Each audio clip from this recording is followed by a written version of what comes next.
Pass Around the Smile is like your go-to friend, the one that lifts you up and backs you till the end. She's there to guide and inspire, challenge and teach, and remind you that your best self isn't out of reach. Self-development, manifestation, self-love and more, it's time to trust the process more than ever before.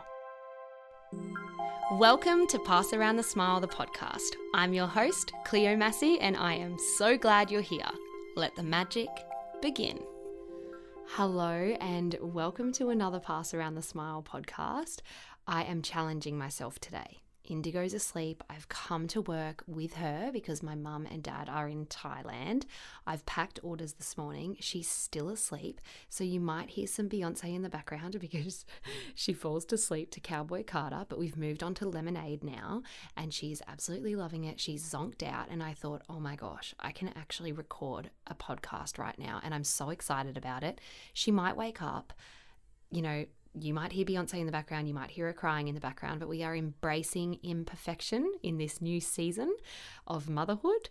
And what I'm also challenging myself to do is just to keep talking. If I kind of stuff up, I'm going to keep going because this is a really good episode that has a lot of juice and a lot of substance, an episode that I've been wanting to share for a long time. Before we get into the episode, I do want to say I've had a couple of messages lately from people saying, oh my gosh, I didn't know that you had cards. Like I didn't know that you had an e-commerce store basically. So I think these people had come from my podcast. So I thought I might need to, maybe be a bit more unapologetic about selling myself and what I do. I love my podcast and I love the feedback I get. Like the fact that my words are helping you guys just fills me up to no end. But the thing that I'm most proud of, I think, will always be my cards and my courses. Oh, I can't pick which. I don't know. Anyway, yes, I have an e-commerce store. So an e-commerce store is just, I have a website where I sell my stuff and my stuff is all magical and they're products that have been kind of made over the years. I take so long creating my card decks, which are like oracle decks. So I kind of explain them to be in the middle of affirmation cards and tarot cards. So anyone can do readings for themselves or for loved ones. It's a beautiful connection kind of activity. The cards can guide you and inspire you. They can answer your questions. They bring me guidance I actually don't do my cards every single day. I like to probably do them every few days, maybe weekly sometimes. It always depends on what I'm going through. Like if I need guidance, I will turn straight to my cards, get them out, ask really specific questions, get the answer I need. And I can't count the amount of times that I have sat there crying over my cards, especially since becoming a mum. I've just really needed that extra kind of support and understanding that my higher powers are there, like talking to me, and they always talk to me through my cards. So yes, I have 3 decks of adult cards. I have the positive guidance cards. They are a Pass Around the Smile community favorite as they were my first deck. My guided affirmation cards and my brand new deck. Well, it's not that brand new anymore, but my latest deck is my positive guidance oracle cards. And oh my God, they are so magic. Like I don't think I'll ever get over any of my decks of cards. I'm not saying this to toot my own horn. I'm just obsessed with what I do. Creating them was an absolute joy. It never feels like work. And I just feel so lucky to share these decks with the world. I ship worldwide. Not only do I have decks, I have journals that accompany these decks. So you can, what I do personally is I kind of do my little self-love manifestation ritual quite a lot where I will get my journal out. I will release all my negativity, my fears, my confusion. I will then ask my cards some specific questions. I will pull them. I'll get answers. I will date in my journal the cards and what I got so I can look back to see how those cards kind of came true in the next few weeks or few months. And then I'll finish with some gratitude in my journal, maybe writing down some manifestations. I also have the most beautiful positive guidance cards for kids. I just think that there is no better way to start a little one's life than with some positivity, some gratitude, kindness. They're so special. I can't wait until Indigo can use them, and a great gift too, if I do say so myself. I also have journals. I have meditations that you can download. I have my online courses that took so long to curate. Very proud of them as well. I've got jewelry, little magical boho jewels that I personally wear all the time, and I must say they are bloody good quality for the price that I sell them for. And yeah, I think that's enough anyway. I basically just wanted to say there are quite a lot of you who don't know the scope of Pass Around the Smile. Yes, it's a podcast, but yeah, it's also a store, and I love everything I sell, and I know that my products can bring so much guidance and love and help in the spiritual and self-development world. So yeah, let's get into this episode. It's called Self-Worth, Ask for What You Deserve. So if you guys listened to the episode with Olivia Carr, that was a few episodes ago, she mentioned this study that she had read about where women asking for their coffee orders will get the wrong coffee. And I can't remember the stats, but it was the majority of women will not say that their coffee order was wrong if it was wrong because they don't want to speak up. This seems small, right? It's just like, let's say you go up and you say, can I please have a cappuccino on almond milk? And you get it and it's a cappuccino on full cream milk. And, oh, baby's crying. Hang on. Okay, we are back. She's on my lap, so let's see how this goes. So yes, let's say you order this coffee and it's wrong, right? And it seems really small and you don't want to make a fuss because, you know, the cafe is really busy, the waitresses are, you know, running off their feet, blah, blah, blah. So you just grab it and you go and you think nothing of it, but you really don't enjoy your morning coffee.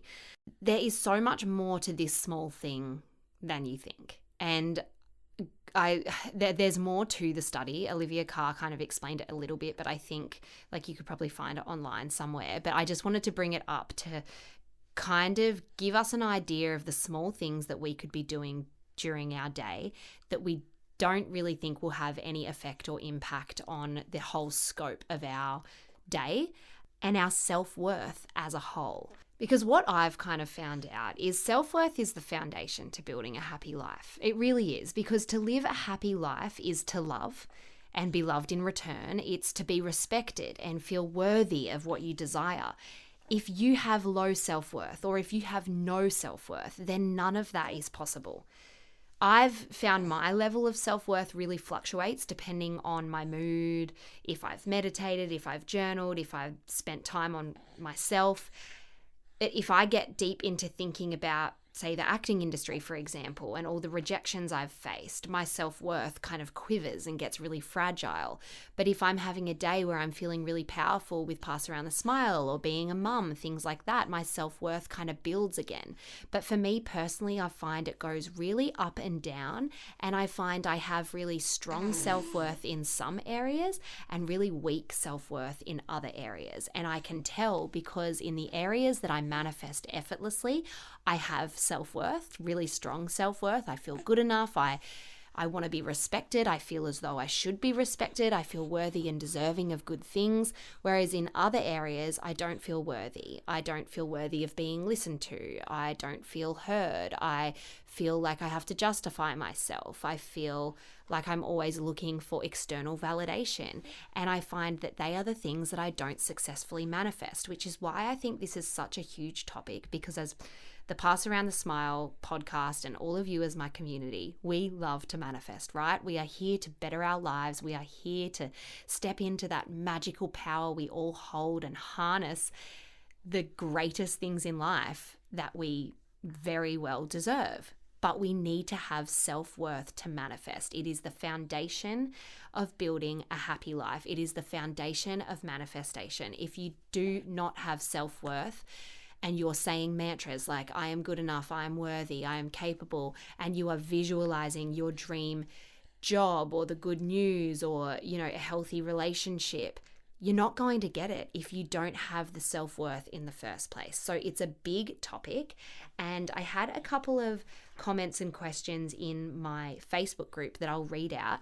The first one was Jackie, and she said, I would love an episode on self-worth. I think it can be so easy to say I love and respect myself, but self-worth can be so much more than that and really rears its head in moments that you've mentioned. So I mentioned in the Facebook community that, you know, self-worth, well, low self-worth can really rear its head, when we're facing certain decisions, or we have a job interview, or we are on social media and the comparison is coming in. Oh, is that right? Do you want to speak on the podcast too? And then Magda replied, yes, please. I would love to hear also about the difference between self-worth and confidence. So there's so much to chat about on this topic, and I'm just really excited how powerful this is. It might end up just being a part 1, and we'll get into more of it in a part 2. But for now, I want to ask you some questions. And if you are at home, you might want to grab a piece of paper and a pen, or if you're not, note the time that it's up to at this section so you can come back and write these in your journal later and answer them. So this episode, self-worth, ask for what you deserve. I want to ask you some questions, and I want you to answer in your head or in your journal later as honestly as you can. And these questions kind of refer to just you in everyday life. Or it could be in certain situations, depending on where you're at, what you're manifesting, what you want, what you need, what you struggle with, what you find effortless, what you find easy. Okay, so first question, are you looking for approval? Second question, are you reluctant to ask for what you want? Third question, are you scared you'll make a fuss? Fourth question, are you worried what others will think of you? Next question, if you are assertive, are you worried others will think you are bossy, greedy, or mean? Last question, do you think that there are better people for the job, or a more loving person for the relationship, or a better looking person for the relationship? So basically, the scope of this question is, do you think there are better people for what you want? Is there a better person, do you believe, to do the job or to be in the relationship or to get the money or to get the good news than you? So they're the questions that I want you to answer honestly, and this will give you a good idea as to whether you struggle with self-worth or not. And you can kind of break it down a little bit and understand in what areas do you struggle with self-worth. Because as I said before, I struggle with self-worth in some areas and in some areas I don't. So back to the coffee study. That can seem like something really, really small, right? You get a coffee, you don't want to make a fuss. It's not a big deal. You don't want to maybe embarrass the waitress that she got the order wrong, or there's a line behind you, or, you just can't be bothered, but you tell yourself you can't be bothered, but you really want the almond milk when you got the full cream milk. This small decision to walk away and to accept that you didn't get what you asked for actually means so much more in the scheme of things. And it really saddened me that the majority of people in this world that did this was women. We really, really need to work on these small things to allow everything else to then fall into place and flow. Because if we just think, oh, it's just a coffee, it's something small, like I'll let it go, like whatever, I can just have the full cream milk today. It's not just that. Indigo's she's sucking her hands. She's sucking her hands in the background. It's so cute. So we need to work on these little things so that when the big things come up where we really do need to harness our self-worth, whether it's job opportunities or in relationships, friendships, whether it's in an argument, a confrontation, it might be that you're trying to prove yourself to someone, whether it's career-wise or friendship-wise, whatever. When you need that self-worth, if this morning you just took this coffee because you didn't want to make a fuss, it means that you didn't ask for what you deserved, basically. We can still be assertive. We can still ask for what we want while still being a really kind, loving, giving human being. So I guess, and I'm so guilty. I am so guilty of getting my hot chocolate and it's not hot, it's lukewarm, and it doesn't have the marshmallows I asked for. And very often, I used to just never say anything, and I would not like it because it was cold and no marshmallows. Like, you got to have marshmallows with hot chocolate. But then I realized that I am allowed to go up and say, oh, excuse me, when you have a quick minute, am I able to just ask you something about my order?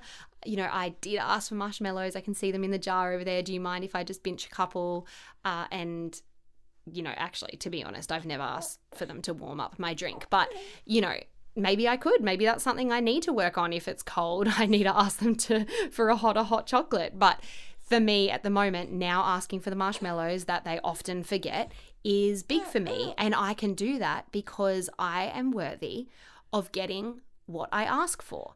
And when I am practicing it in little ways like this, I'm affirming to the universe that here we go, that I deserve good things and I deserve what I ask for. This then spills over into what we are asking the universe for, our manifestations, into bigger things. And again, in the moment, it can be so easy to go, I won't do it today. Like, the cafe's busy or I'm in a rush or whatever, making excuses as to why you don't need to, put yourself in an uncomfortable situation really and ask for what you want.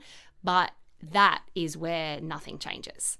We need to use these little moments to propel us forward. We need to use these little moments to teach ourselves that we deserve more, even if it's as small as your coffee or hot chocolate order. So promise me that you will, do you want to get in? We'll play on the floor. All right, BRB. I'm back, by the way, obviously. I came across a blog the other week and I saved this little part from it and I wanted to read it, and I will put the link to the blog in the bio so you can go and read the whole thing if you want. But I think this kind of encapsulates what I was just talking about, how as women, we need to feel more worthy and deserving of asking for what we want or for correcting things that were wrong, because we deserve that and it will have a flow-on effect. So this says, I was too scared to ask for what I truly wanted. I returned to men who had cheated because I didn't feel like I deserved more.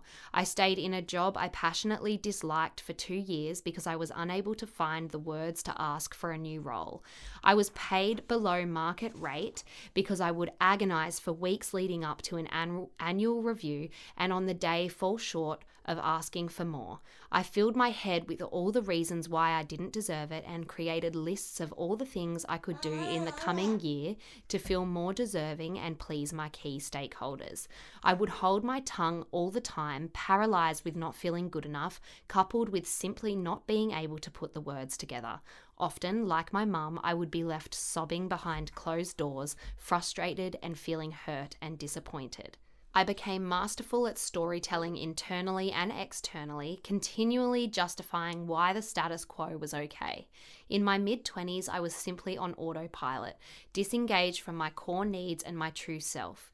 Instead of pushing limits, trying, failing, and learning, I was too afraid to go after what I wanted, too wedded to what I thought I had to be to please others, not deserving of asking for what I wanted and going after it.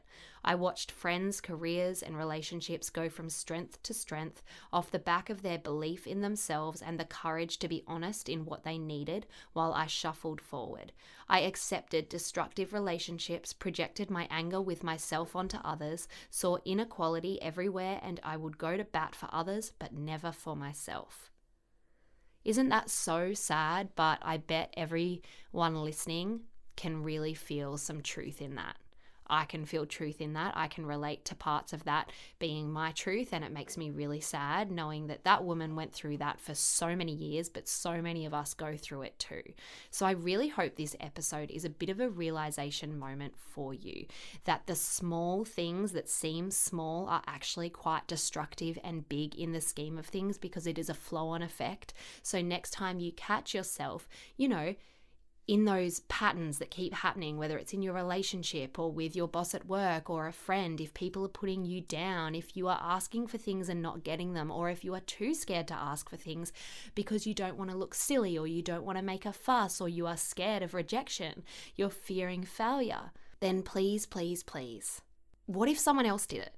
Like this woman said, she was watching her friends and her family go from strength to strength in their relationships, in their work, in every area of their life, but she would not go into bat for herself, and she would constantly be complimenting others, going into bat for others, which is something I'm sure we can all agree that we do for other people, but you don't do it for yourself. But why, when you are the most important person in your life? And if you go into bat for yourself, if you are confident, if you value who you are, your place on this earth, not only will it inspire other people around you to do the same, you will live a happier life. And it's exciting how quickly externally things can change when you change this internally. So we'll go back to Magda's question, the difference between self-worth and confidence. So I think self-worth really relates to the value that you place on yourself as a person. It's about believing that you really deserve the happiness, the respect, the success, the unconditional love. I think self-worth is internal. It's how you feel about yourself inside. And self-worth shouldn't be affected by outside opinions and external validation or circumstances outside of yourself. Because even if you fail or if someone says something nasty to you, if you have self-worth, you will know that it's separate to you. You'll know that it's not true. Like, sure, you might be sad or down for a bit, but overall, if you have a strong sense of self-worth internally, outside factors should not affect this. If we have low self-worth, then outside opinions, decisions, or rejections, things like that can really hurt and allow us to crumble. Oh my God, I can't deal with her. She's being so good. She's just lying on the floor with her toys, smiling up at me. I love you, baby girl. The Pass Around the Smile community loves you for letting me do this too. Thank you. Okay, so now let's talk about confidence. So confidence is the belief, I guess, that you hold in your own abilities or to face challenges, to do things that are hard. Confidence isn't an inner belief like self-worth, I don't think. It's more like a feeling or a mood that can come from self-worth. Oh, is that right? So it can come from self-worth. And this is another reason why self-worth is the foundation to everything. It starts with self-worth. So I think self-worth can definitely contribute to building confidence, but you can still have confidence in certain areas while struggling with self-worth. Because, you hear so many stories where big CEOs or famous people who seem to have it all going for them, who seem to just have the most confident, personalities in the world. You then find out that they are struggling with low self-worth behind closed doors. Like, we've all heard those stories. And as Jackie mentioned in her question in the Pass Around the Smile community group, it can be so easy to say, I love and respect myself in your mantras, but do you really? Do you really believe that to your core? And are you doing things in your everyday life that prove that that is true? Because if you are not giving time for yourself, if you are not treating yourself kindly with your words, if you are not asking for the pay rise, if you are not valuing your time with, say, oh, is that right? If you're not valuing your time, for example, with, say, the friend that's always late and you constantly don't say anything, but you're sitting in the park waiting for them for 45 minutes. These are all examples where your self-worth is so important. And if you're not speaking up, if you are not valuing your time, who you are, how you feel, your feelings are a big one. If you are not valuing yourself enough to speak up about, when you said this, it really hurt me, or you have me feeling like this when you do this, then you do not have the self-worth that you need to live a very happy life. And I don't want this to make you feel sad or defeated. I bet every single one of my community listening to this are hearing parts of this that are in themselves, like a reflection. I absolutely struggle really badly with self-worth, and I think a lot of that from me personally has come from the acting industry, where I was constantly told no. I had to look for external validation because other people, directors, casting directors, producers saying yes to me meant that yes, you get the role, yes, you get your dream. So I put all my self-worth on hold to get the yeses, but that really wasn't how I should have been living my life, which is why I was constantly met with block after block, even when I was using the steps of the law of attraction to manifest my dreams. Of course it wasn't working because I did not have self-worth. I had no self-worth. And I find this kind of creeping into my life now, even as a mother. Sometimes I just feel not good enough, and I, absolutely put myself second now. Of course I do. But when that happens time after time, I find myself quite unhappy and unfulfilled in who I am as a person and who I am as an individual separate to a mother, because how can I manifest good things when I'm not speaking up about my needs, or I'm not giving myself time to reset, or I'm not doing little things to honor myself and to say I'm worthy and deserving. I think I'll stop this episode here. It was shorter than usual, but I really don't think that matters because it was packed with good information that is really, like, I know that this information is going to be really impactful, because recently I have really realized that the only reason that my manifestations aren't materializing at the moment is because I have low self-worth in those areas. So I'm really excited to make those small changes, like when I'm ordering my hot chocolate, speak up because I deserve the marshmallows, and let that kind of flow on and really stand up for myself in all areas of my life, because I bloody deserve it. I value myself. And I think the reason I gave a little spiel about Pass Around the Smile and my products at the start of this episode was me doing that as well. It's not comfortable selling myself. I'm not a selly person, but I knew that, well, I do know that my products are incredible and help so many people. So why shouldn't I share that? And why shouldn't I do that on my own podcast? I think I previously, in the last couple of weeks, have been, looking for sponsors for new episodes and things like that. And I'm like, why don't I sponsor my own episode by talking about my own products? Because they are good enough to sponsor a Pass Around the Smile podcast episode. Of course they are. But I have feelings of like people won't want to hear it. They just want to get to the good information. And that's me not honoring myself. And then when I'm not honoring myself and what I do, my self-worth is not there backing me up, then, the universe will respond with more of that. If we are saying we're not good enough, no one will want to listen, no one will want to hear, then the universe is like, okay, well, you're giving me that energy, I'll give it back. So self-worth, baby, let's work on it. Spotify has a new thing. Oh, are you okay? Spotify has a new thing where you can comment and I can actually reply. So in the Q&A, comment what you thought. If you have any other questions or topics that you would like me to do episodes on, post it in the Facebook community. Please let me know what you thought of this episode. Please follow, subscribe, give it 5 stars if you're listening on Apple or Spotify. It really, really helps me keep going. Like, it really, really does. Being a mum now, I am finding it really hard to record episodes fortnightly, as you can hear. And I'd like to thank you for being A, patient with me, and B, just accepting that every now and then I might have an episode like this where you can hear Indigo in the background. But it's like I either don't do an episode at all or I do one that's imperfect. So that was today. I hope you got a lot out of this episode. And I'm really excited to hear some, wow, I'm really excited to hear some shifts that come from you guys upping your self-worth. See you next time.